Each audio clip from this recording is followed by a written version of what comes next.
is taken from Luke chapter 5, verses 1 through 11. One day as Jesus was standing by the lake of Gennesaret, the people were crowded around him and listening to the word of God.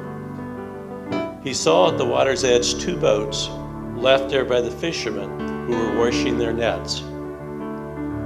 He got into one of the boats, the one belonging to Simon, and asked him to put out a little bit from the shore.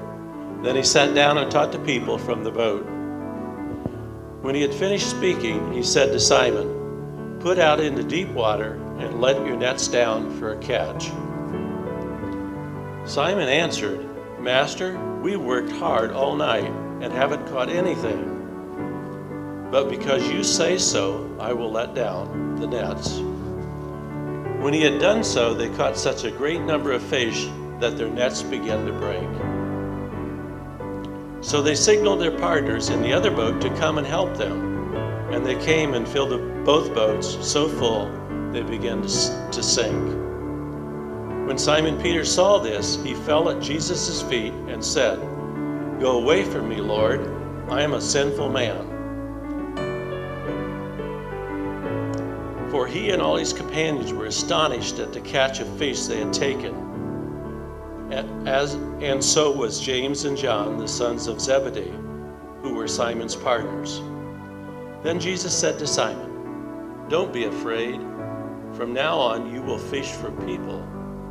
So they pulled their boats up on the shore. They left everything and followed him.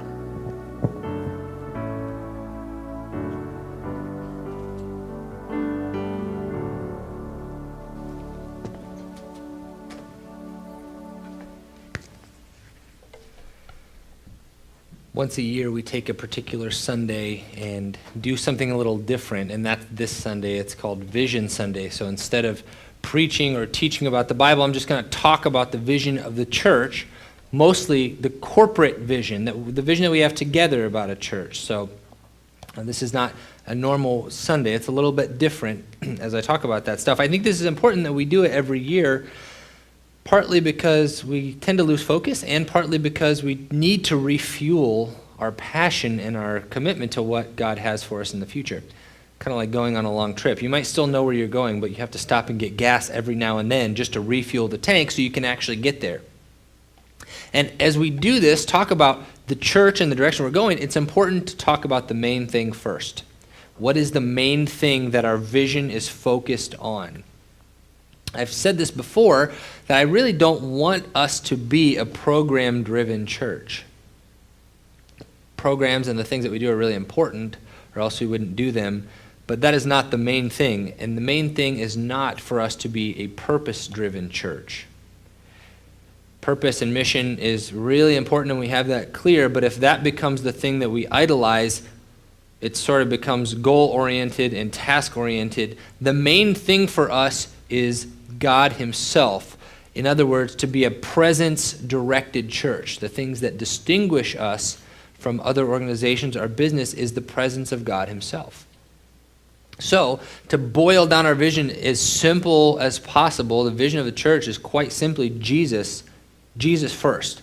If you can't remember all the other things that I say, you can remember our eyes are fixed on Christ. If we don't start there, if that's not the main thing, then anything else we try to grasp for will put Jesus as a part of a problem, a solution to a problem we have, or something to get us somewhere, and that's just simply not the case. He himself is our highest goal, our highest love and energy and worship is devoted to him. And from him, everything else kind of flows.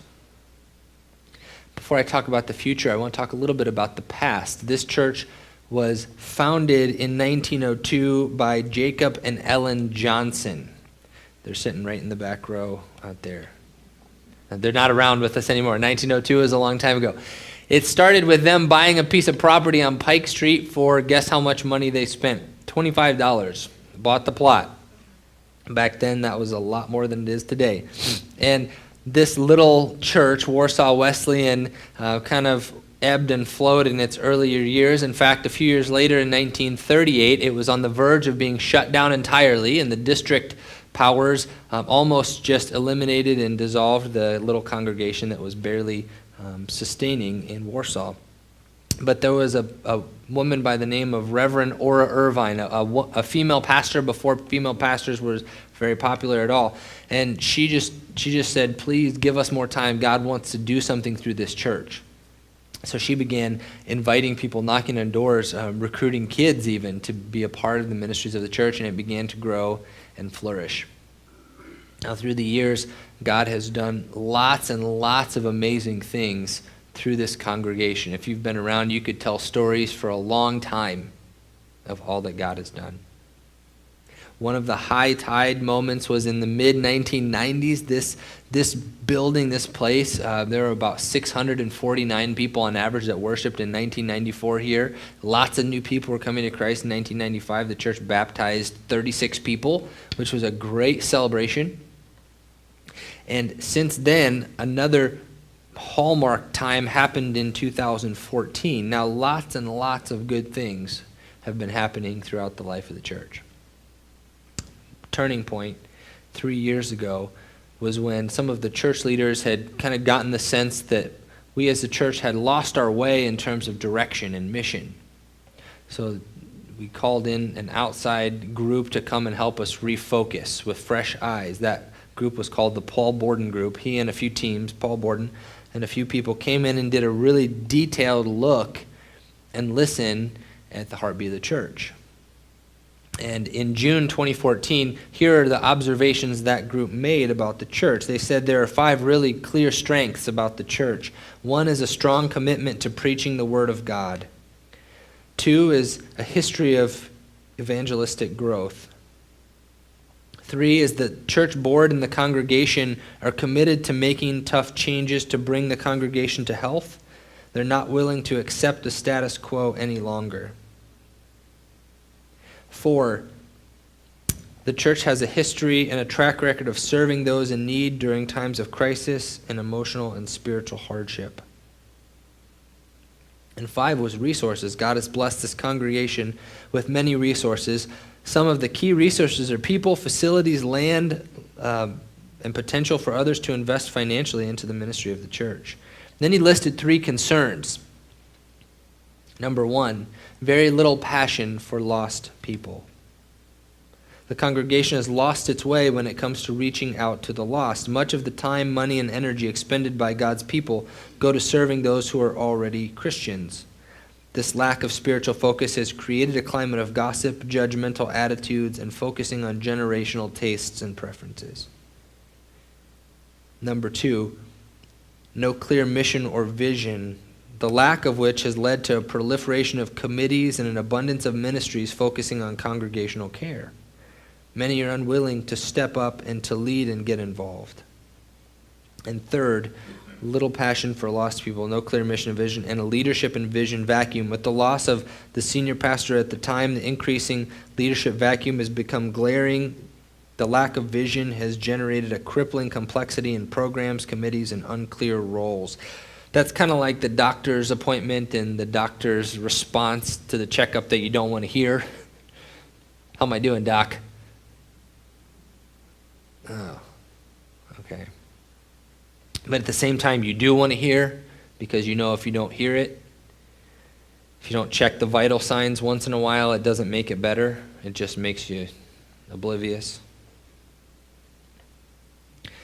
Not long after that writing was done and that assessment was done, the congregation, overwhelmingly majority, voted to move in a direction that would bring some new vision, that would focus outward, not just on ourselves, but on our role and our calling in our community. And since those 3 years ago, the congregation has taken a number of courageous steps toward that direction, one of which was just about 3 years ago to this day. A public worship service was held here, confessing and repenting to God that we have lost our way in terms of reaching out to people who need you desperately, and we've really kind of focused on ourselves too much. That takes a lot of courage. One of those bold steps was simplifying church programs, simplifying committees and budgets, and even eliminating some really good programs so that more energy could be focused on things that are a little closer to the vision. It meant adjusting staff roles, clarifying some responsibilities, bringing some new people on the team. It's meant saying a loving goodbye and blessing some of the people in our church who have decided to leave and look for other churches. It's meant a change in the way we care for one another, that the pastor or a set of small number of pastors are not the primary caregivers, but the congregation is actually the primary caregivers to one another, and the pastor is the primary equipper of the congregation to care for each other. If you've been involved in, especially hands-on involved in the last few years, you know that those changes don't come easily. Difficult decisions are not very comfortable, but we didn't set out to pursue our own ease. We set out to fix our gaze on God's presence and moved as he moved, and we have attempted to follow a presence-directed church. That might sound like I'm over-spiritualizing a bunch of leadership decisions, but I think that's exactly the heart of the matter. Even already in the early years of that movement, we've seen some of the first fruits of hard decisions, and I think they're just first fruits. Last year, we baptized 10 people, and 3 people rededicated their lives to Jesus right behind me in the baptismal that's hidden behind the screen. And if you're around during some of those times, you remember the powerful stories of how God was working in the people's lives who were being baptized. Last year, we had 12 vibrant life groups, not to mention a number of other teen groups that function just like life groups. And of those 12 groups, a number of them were intergenerational, which means people from different life stages were in the same group, praying for each other and listening to each other and applying the word of God to each other. About 3 or 4 of those groups would be considered young adult groups, and that's also a new and kind of exciting aspect, which tells me a couple things. It tells me there's a broad base of health.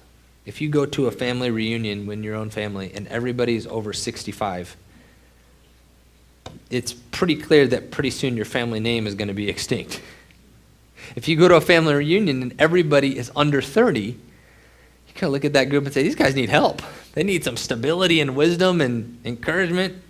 But if you go to a family reunion and you see babies being held by their great-grandparents and kids running around with their nephews and uncles and aunts and just kind of the broad span, you look at that and you say, wow, what a healthy family. That is where increasingly we are moving as a church to be intergenerational, and every single generation in our church is important.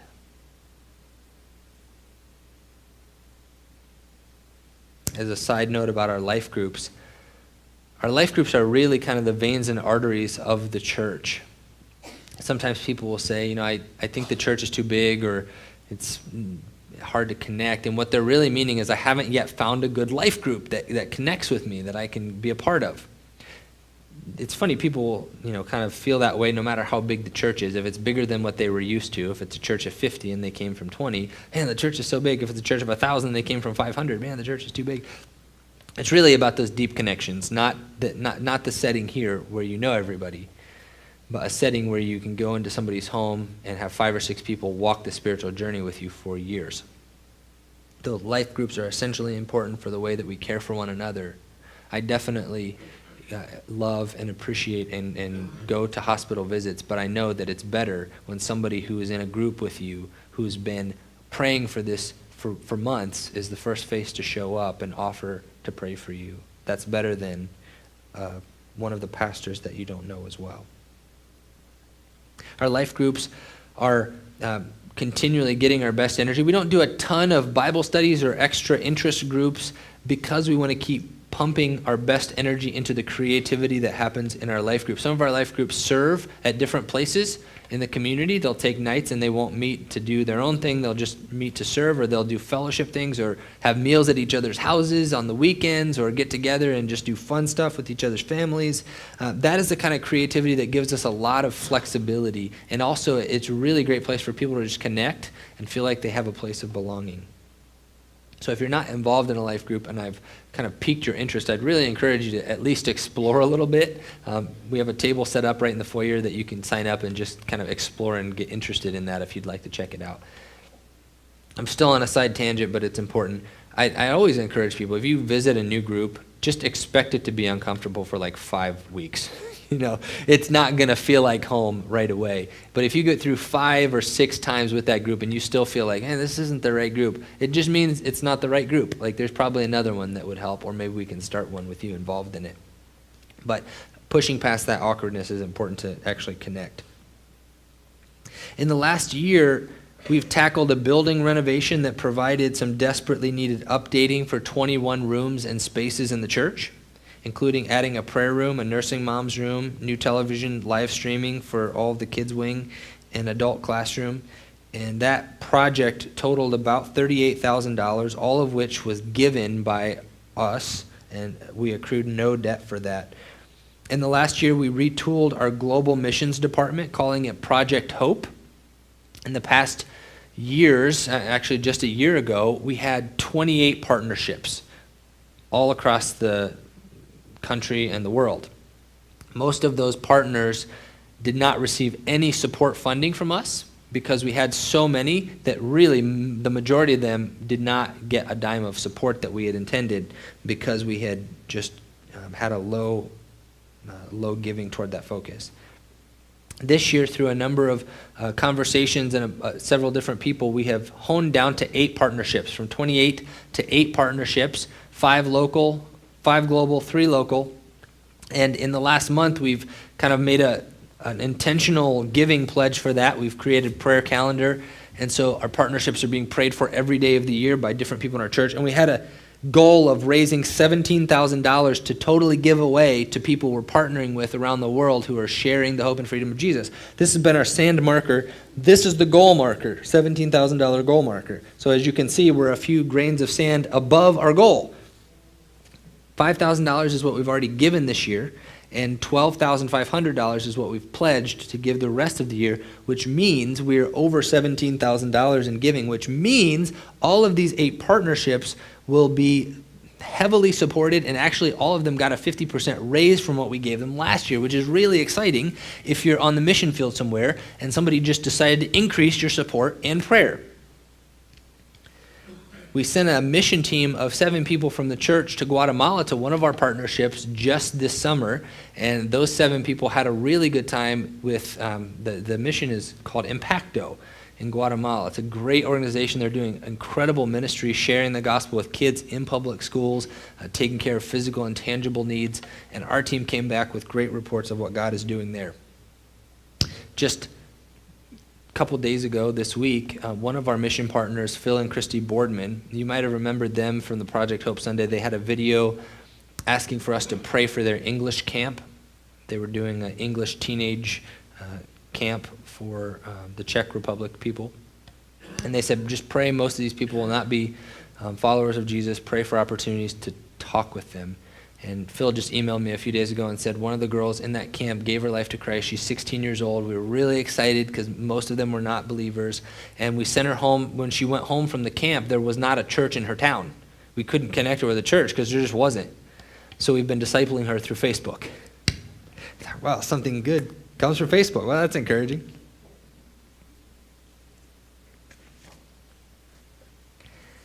So in the last year, God has been doing a lot of good things, and there's just been a lot of good things happening. I can remember a year ago sitting in my office that summer and kind of preparing for the Vision Sunday from last year. I remember where I was sitting when I felt this nudge to get up and walk over and look at a website I'd seen before. It was a data page. It was a city data statistic, and it gave a bunch of stats for Kosciuszko County, and one of those stats was the religious affiliation. And I'd seen this before, so I don't know why I felt so nudged to go look at it again, but this time when I saw it, it just about knocked me off my chair. I looked at that, and you'll see it behind me, and I noticed what that means is that 2/3 of the people in our county do not have any church connection.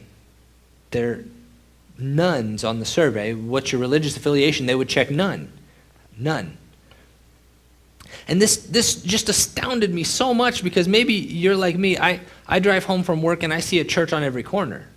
And I just assume that the people who live in between those churches all go to them and are part of them and are following Jesus with their whole hearts. There's a Christian college here. I mean, this is Warsaw, Indiana. It's not Czech Republic. And then I look at these statistics, and what it tells me is 2 out of the 3 houses that I drive by every time I go home, those families do not have a local church. Many of them are not followers of Jesus Christ. When I am in the grocery store, 2 out of the 3 people in line with me don't have the same hope that I have found in Jesus.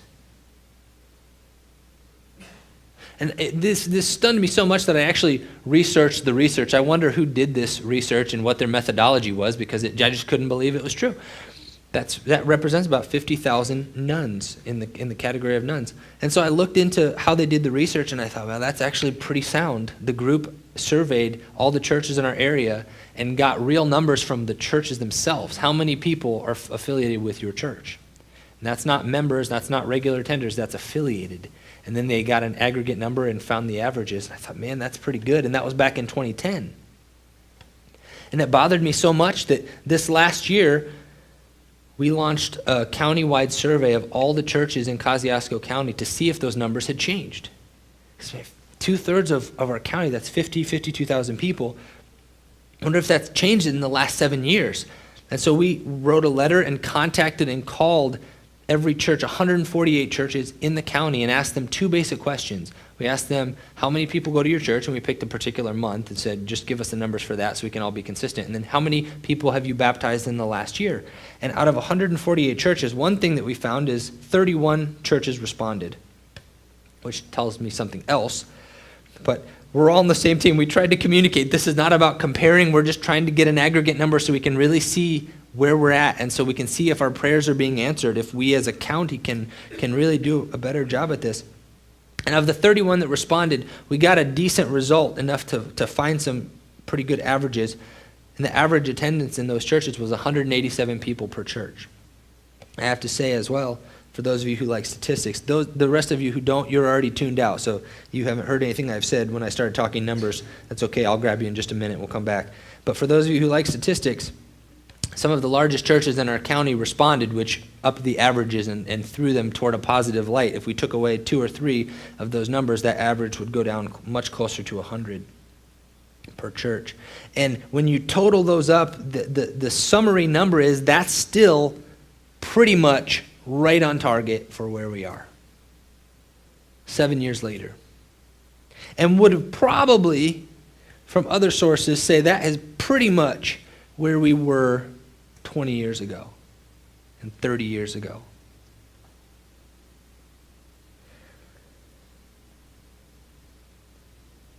These aren't numbers. These are friends. This is your block.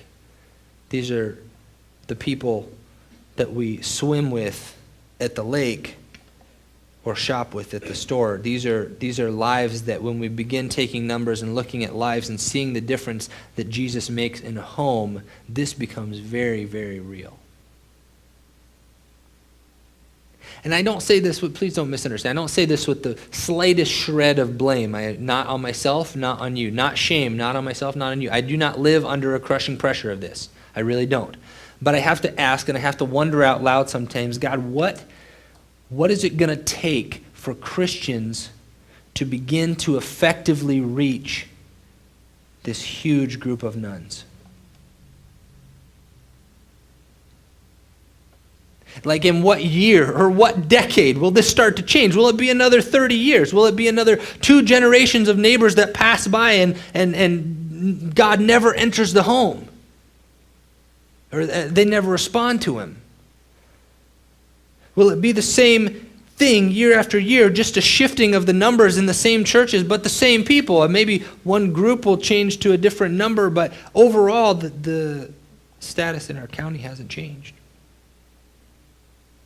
When I read those numbers again a year ago, I jotted down, I scribbled 3 commitments to how I would lead the church. One of them was that we would forsake our comforts to bring God's comfort to the hurting, Two is that we would passionately invest our energy, money, and skills into what Jesus cares about most, which is people, particularly those people who need his grace and are far from it.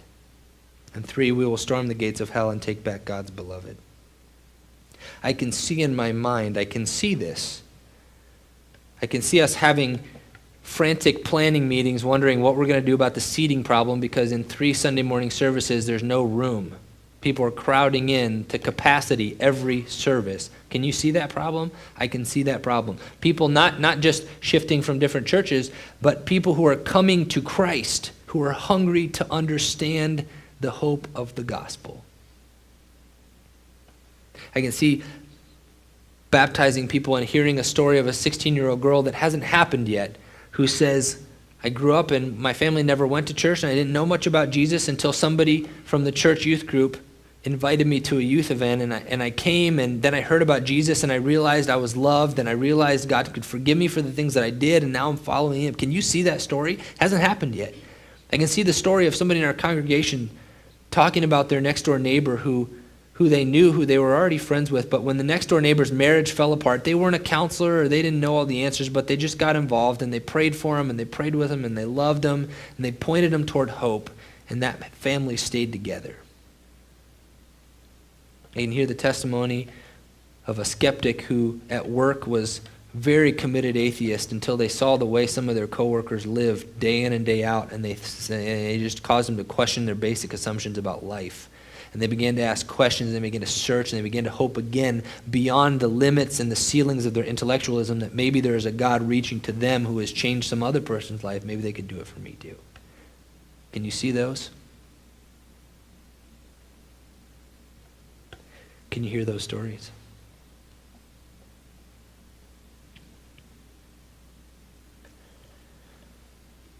The passage that Dwayne read for us from Luke chapter 5 is so helpful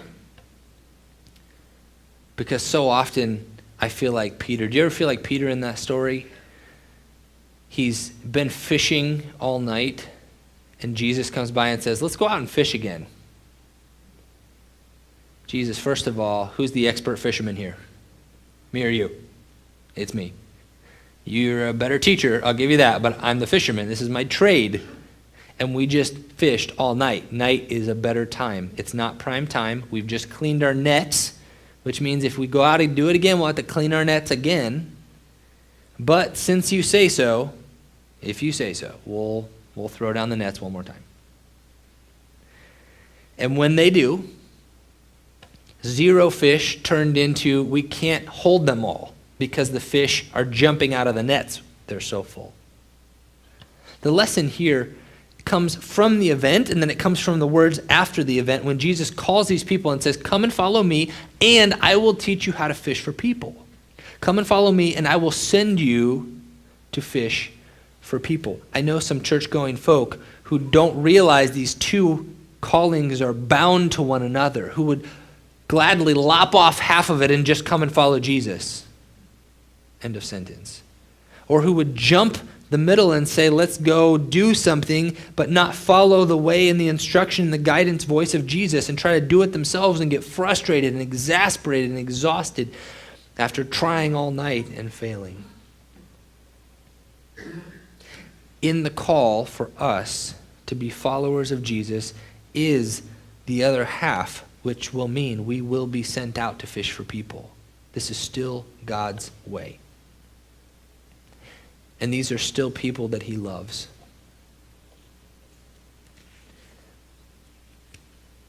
Here's some practical ways that we can do that in this coming year. Some of the ways are personal, that we each individually can do. Some of the ways are group, corporate, that we can do as a church. And the first one is this. Pray for your +1 person. We've been talking about this idea for a long time. God has put other people in our lives who he wants us to share his love with. He wants us to tell them or share stories with them or just care about them. There's not an accident that these people are already involved in your life. You have relationships with people that not please don't mishear me, not drag them to church. Take church to them. Not try to teach them something, try to listen to them. Not try to get something from them, try to give something to them. This is the way of Christ. Praying for plus one people, investing into the relationship, just genuinely getting to know people and having friendships. And when you see that God is stirring in their hearts and they're ready to make a move, invite them to the next step, whatever that step is. Maybe it's invite them over to a meal. Maybe it's invite them to a worship service. Maybe it's invite them to pray with you. Whatever that invitation is, you are in the person's life. In fact, many, many people are in this room right now because you were someone else's plus one person. They cared about you. God put you on their heart. And they prayed for you, and God did a lot of work through that. In fact, we could probably say that every single person is in this room because you were somebody's plus one person. The second one is this. Listen to God. I know this doesn't sound very profound.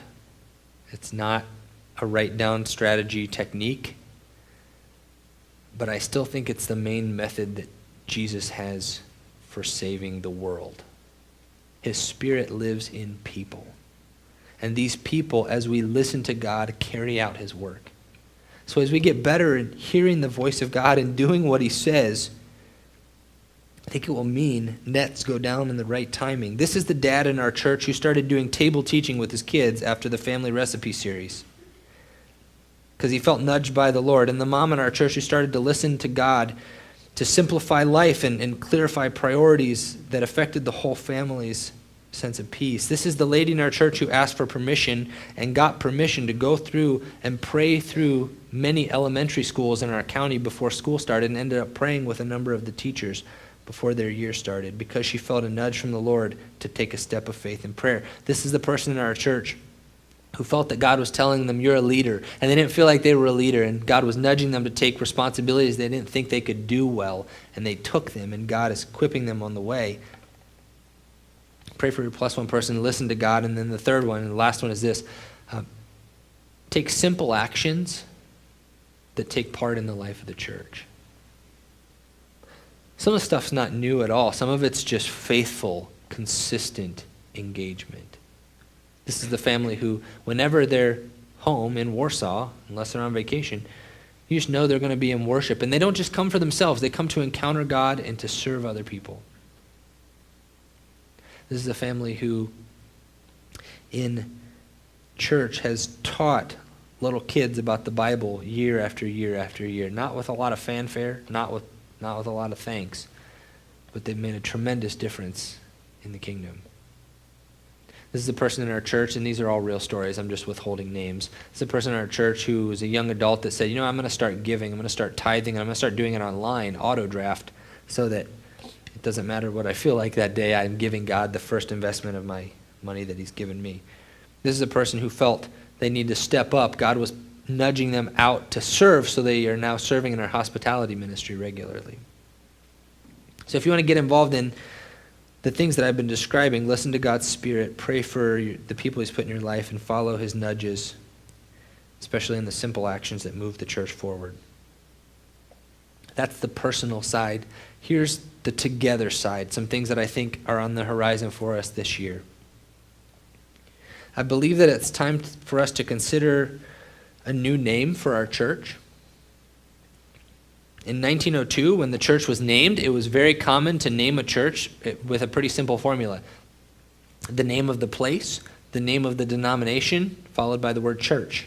So, for example, if you were planting a Baptist church in Huntington, Indiana, it would be called Huntington Baptist Church. Yeah, pretty simple. Until another Baptist church moved into Huntington, and then we call ours First Baptist Church of Huntington, Indiana, and they would call theirs Second. Until you got about 4 of them, then somebody didn't want to be called Fourth Baptist Church because that just didn't sound nearly as cool. So you'd find another name. The name Warsaw Wesleyan Church fits that pattern well, and it also creates a few real barriers to people who God might bring into our path. Now, not barriers for you, probably, or you wouldn't be here. Not barriers for you, but barriers for some others. For example, the name Wesleyan, while it is an important part of who we are, having that in the name of the church creates some confusion. For some, it creates a dividing line of denominationalism, which is actually breeds some division. For others, it's just simply confusing. Not sure what a Wesleyan is, not sure what religion that is. I'm not sure what that means or what we believe. Warsaw, as part of our name, may not be big enough in scope. I think our influence is intended to be countywide, and even as we were talking earlier, global wide, and Warsaw may not be the best indicator of that reach. And also, pretty simply, it's just kind of hard to say and hard to spell. Like I've talked to a number of people on the phone, and our administrative staff, like when you hear them describe it, I can bet money when I hear them talking on the phone. Doesn't matter who they're talking to. What's the name of your church? Warsaw Wesleyan Church. Then they have to spell it because people didn't quite hear it right. And then they have to spell it again. And half the time it's still wrong because there's a lot of W's and it's hard to spit out. So it's kind of difficult to say. If somebody visits the church, the first place they visit, first spot, location they see and visit is, this, it's online. The first place they go. And Warsaw just shows up at the bottom of the list, and it's sort of a difficult one to plug in and spell. This isn't a new idea. I didn't create this idea. The former senior pastor, Gail Janofsky, encouraged the board at different times to explore changing the way that we name ourselves, finding a new name for ourselves. Our district superintendent of the Wesleyan Church, when he was here a few months ago, encouraged us to look for a new name. Our church board has given me a green light last year to begin exploring the process and talking about the discussion of a new name. And on Wednesday, when we have our leadership rally here, it's really the bulk of what we'll talk about. We'll just explore this idea, a little bit more information and details, and get some feedback on that idea. The second church-wide equipping is more of a cultural thing. It's about having an environment of equipping every single one of us. I think it's important that we remove barriers and invite people, but honestly, I think it's more important that we send and equip really good followers of Jesus into every other environment of their lives. That will reach more people than just simply connecting here. If you think about church and you think this is an environment where I come and watch and the stage stuff happens as a performance and then I can take away some nuggets and maybe critique the stuff I like or don't like, that's really the way a lot of people think about church, but that's not the way we think about church when we're doing it or organizing it. When we think about church, the star players are not the professionals. They're not the people who have seminary degrees. The star players are you. The main event for the church, for us as a body, is not Sunday morning. It's Monday through Saturday. The Sunday morning gathering, if you think of this as a resource center, is really, really important to our church life. And I know I'm cutting deep into the identity of the way that you think about yourself.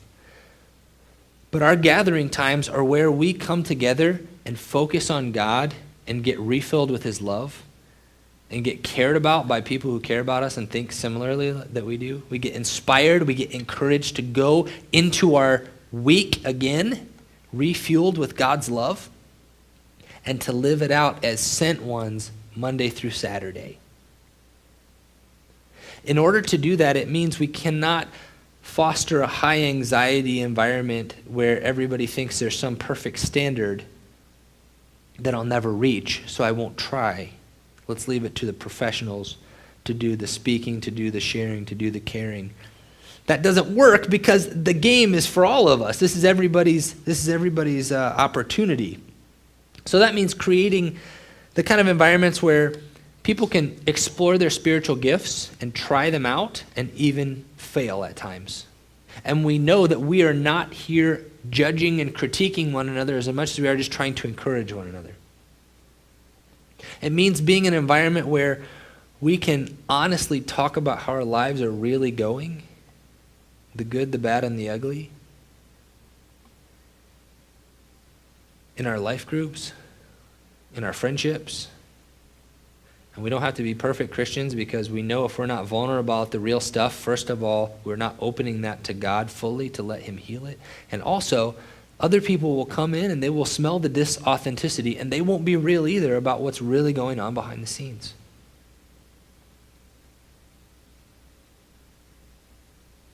It means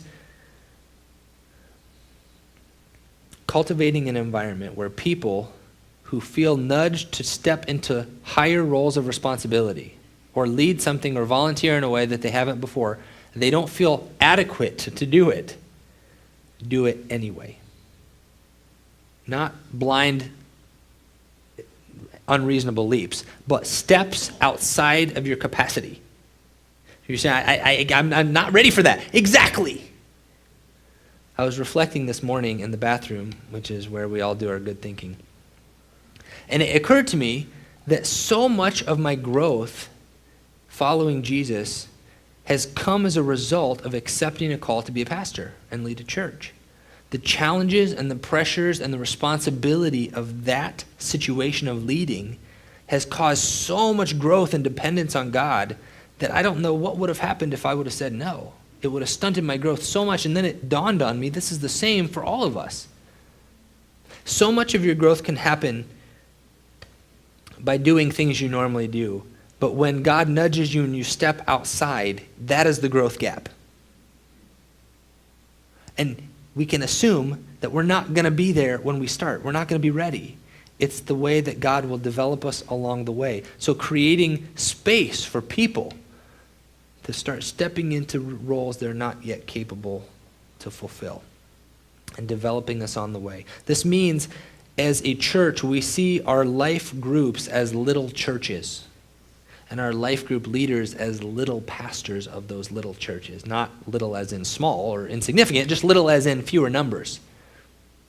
Because those leaders are really the closest connectional leader or shepherd of the hearts and the souls of that dozen people that meet week after week, that will know things about those individuals' lives and their families that I will never know. Part of my commitment and our formation pastor Anthony's commitment to our life group leaders this year is to meet, or at least invite them to meet together as a group once a month, every month, and just have their group do something else that week, do something fun or get ice cream or do something serving, so that we can get together as group leaders and just talk about real life. How is your spiritual life? Like, not a training, not a meeting, but how is your walk with Jesus going? Where are you feeling excited? Where are you feeling discouraged? Who in your group should we just stop and pray for right now? What challenges do you have that we can work on together? One more thing. Starting September 10th, in just a few weeks, we'll kick off our fall series, which is really about equipping us to do that which God has given us to do. It's called Supernatural, and the intention of that is that we could grow and learn and develop in our ability to listen to the Holy Spirit, to know that God is with us, to recognize how he's leading us as a church, but also as individuals, and to be better to respond to that calling. Would you stand with me as we close? I want to close with a theme verse for the year. We do these theme verses and then we post it on the wall on the way out, just as a guide. I'm going to ask that we read this together, and there's no tricky names in it. This is the only slide, so there's no secrets or surprises, so you don't have to worry about that.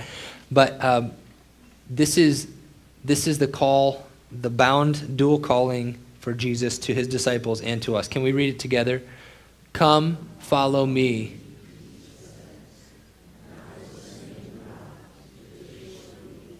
That's from Mark 1:17. Before we go, I just want to encourage you on two particular things. One is to write the initials of your +1 person again on the back big one. We did this last year. I wiped the slate clean because I know some of those names have changed. But before you leave today, I just want to encourage you to pick up a marker back there, write the initials of the people who are your +1 people that you're praying for, so that we can pray for them as well.